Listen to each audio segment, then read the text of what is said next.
بسلاو هری خوش خودی سلاو الواد کم سلاو و حرمت هوالین هجا از هیوید کم که هم باش بن گرینگی زمان لگوری دینان زمان یکشی تایبتمندین هری بینگهینه که مرو جزندین دن جداد که او دین جی هم لسر رولا زمان دانستاندن الهی ده هم جی لسر گرینگی اویا کور ده جیانا مروان ده گرانی دیدن ده اسلام ده گرینگی زمان هم ده چارچوبه وحی ده هم جی ده چارچوبه راگاندن مروی ده جیه که مزن ده گرن زمان وحی او امور راگاندنه قرآن پیروز وکی پیام داوی خوده جمروواهی را به عربی هاتیه نازل کرن او یک زمان عربی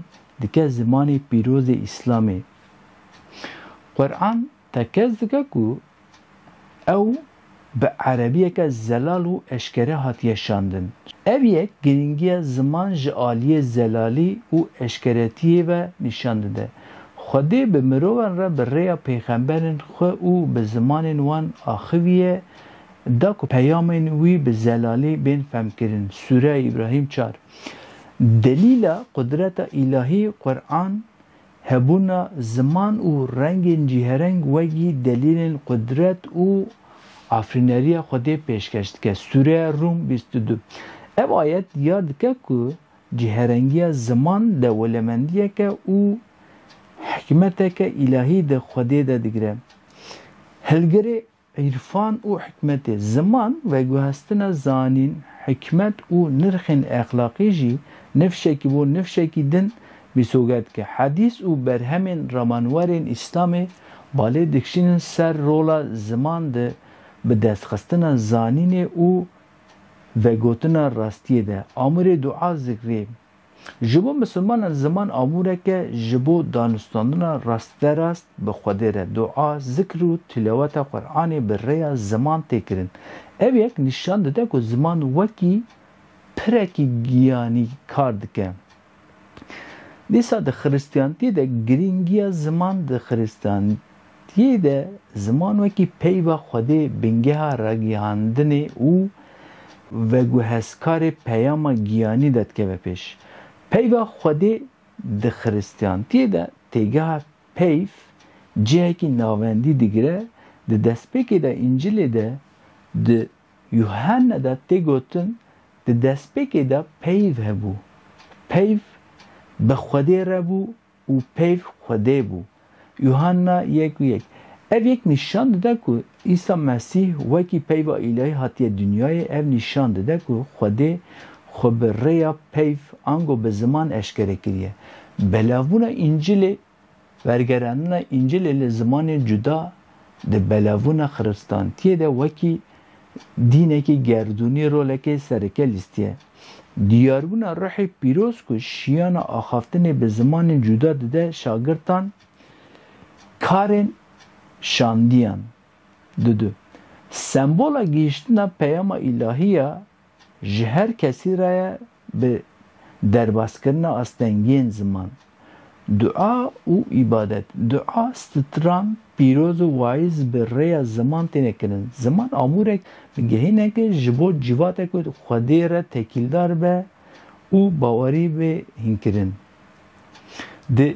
جهوتیه ده گرینگی زمان ده جهوتیه ده نماز زمان ایبرانی هلگره وحی الهی او ناسنامه چاندیه زمان پیروز ایبرانی نویسان تورات و متنندن پیروز به ایبرانی وی زمانی جهوتی پیروز که ایبرانی نتنی آمورک دانستاندنیه ده همان دمه ده یکسر رونی کرنا پیو خوده او ستونا بنگهینا ناسنامه جهویه آفراندن و پیو ده گوتنا آفراندنه ده آفراندن گردون جعالی خوده و به پیو وی هزا الهی و پتانسیل آفرینه را زمان تقاضا که پروردهی و میراث زمان و گوهستن تورات و قانون دینی ده نفشکی جبو نفشکی دن روله که جیانی دلیزد ده سیناگوگان ده خواندن تورات nikaşên dînî ve rêya ziman têne kirin.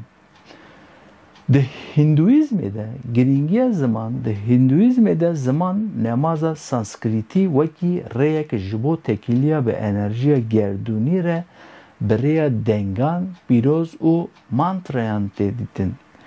Zimanê pîroz Sanskritî metnên serekeyên pîroz ê Hinduizmê wekî Vedayan bi Sanskritî hatine nivîsandin. Sanskritî ne tenê zimaneke di heman demê de wekî ronîkirina enerjî û dengekî îlahî tê qebûl kirin. Hêza mantrayan. Mantrayan gotinên pîroz û dengê ku tên dubare kirin. Yani bi rêya ziman tenê gotin û wekî rêyek ji bo tekîliya ve hêzên kozmîkên gerdûnî re aramkirina hiş û gihîştira ronîkirina giyanî tê dîtin. Ragihandin û felsefe ziman di veguhestinê tegehên felsefeyên alos ve gotinên dînî û hînkirinên giyanî de roleke navendî dilîze. Di Budîzmê de giringiya ziman, Budîzm hem li ser sînordarên ziman û hem jî li ser potansiyala wê ya wekî amûrek di rêya ronekirînê de disekine. İfadekirina rastiyê hînkirina Buda. Bi rêya ziman tenê veguhestin ji ber vê yekê ziman amûreke bingehîne ku rêya xelasbûnê ji êşê nîşan dide. Sînordariyên ziman. Budîzm hîn dike ku rastî di dawiyê de ji ziman wê de tir e. Lê ziman wekî pirekê ji bo gihîştina vê rastiyê kar dike. Têgeh û peyv dibe ku nikaribin rastiyê teva îfade bikin, lê dîsa jî rê nîşan didin. Mantrayan û meditasyon, xandina mantrayan û lêkolîna metnên pîroz rola ziman di meditasyon û pêşketina giyanî de nîşan dide. Xalên hevpar û nirxandina giştî. Di nêrîna dînan a li ser zimanan de hîn xalên hevpar de dikevin pêş. Amûra ragihandinê îlahî di ziman bi gelemperî wekî amûrek dibînin ku Xwedê an hêza îlahî bi mirovan re diaxive û wehya xwe digihîne. Veguhestina zanîn û nirxan. Ziman mîsoger dike ku zanînên pîroz, rêzikên exlaqî û mîrasa çandî ji nifşekî bo nifşekî din bên veguhestin. Nasname û yekîtî. Zimanên pîroz an zimanên zikmakî di xurtkirina nasname û yekîtiya civakên dînî de roleke girîng dilîzin. Pira giyanî. Bi rêya dua, îbadet û ritûelan ziman wekî pirek di navbera mirov û cîhana giyanî de kar dike. Bi kurtasî dîn, ziman ne tenê wekî amûrek ragihandinê, lê di heman demê de wekî xêrek îlahî, hêzek afrîner û hemanek bingehîn di pêşveçûna giyaniya mirovahî de dibînin. Bîmînin xêr û xweşiyê de.